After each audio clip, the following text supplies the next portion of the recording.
के डलिया पा बोले कोई लरिया, मामा के डलिया पा बोले कोई लरिया।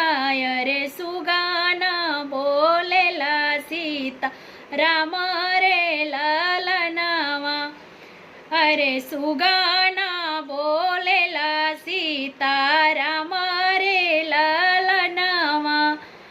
मामा के डलिया पा बोले कोई लरिया, मामा के डलिया पा बोले कोई लरिया।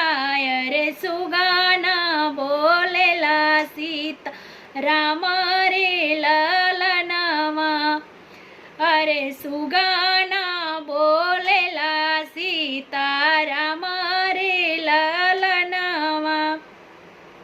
आमा के गोदिया से बोलेला कौन दुल्हा, आमा के गोदिया से बोलेला कौन दुल्हा। अरे सुनी पापा रज हमार रे ललनावा, अरे सुनी पापा रज हमार रे ललनावा। कुसा के मरु जानी लिहा मोरे बाबा, कुसावा के मरु जानी लिहा मोरे बाबा। अरे सोने का मऊर बनवाई रे ललनावा, अरे सोने के मऊर बनवाई रे ललनावा। लागे दे हुए बेटा मोरू के बजरिया, लागे दे हुए बेटा काशी के बजरिया। अरे सुंदर बोलाई बसोनार रे ललनावा, अरे सुंदर बोलाई बसोनार रे ललनावा। मोहर तोड़ाई बाबा मरु बनावले, मोहर तोड़ाई पापा मरु बनावले। अरे बियाही चलेला ससुरार रे ललनावा, अरे बियाही चलेला ससुरार रे ललनावा। मामा के डलिया पा बोले कोई लरिया, मामा के डलिया पा बोले कोई लरिया।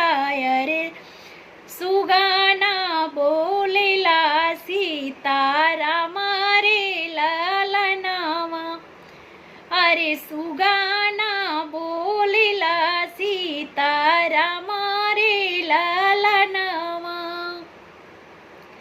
आमा के गोदिया से बोलेला कौन दुल्हा, आमा के गोदिया से बोलेला कौन दुल्हा। सुनी चाचा और जह हमारा रे ललनावा, अरे सुनी चाचा और जह हमारा रे ललनावा।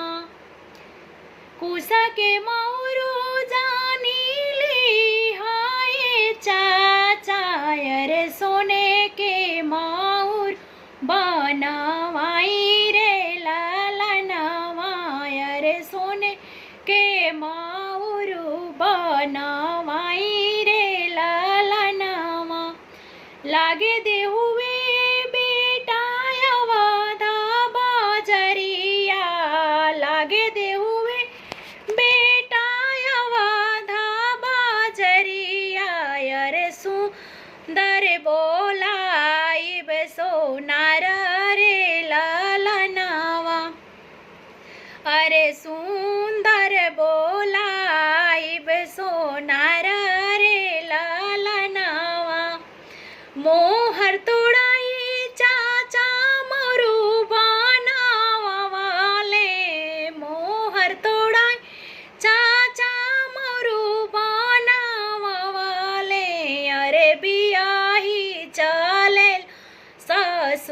ससुराला रे लाला माय रे बियाही चले ससुराला रे लाला नावा।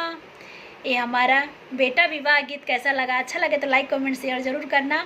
और बहुत ही प्यारा गीत है, पुराने ज़माना का गीत है। आप लोग को कैसा लगा कमेंट में ज़रूर बताना। और इससे अच्छी गीत सुनने के लिए आप लोग कमेंट में एक प्यारा सा कमेंट करना और ज़्यादा से ज़्यादा इस गीत को शेयर करना।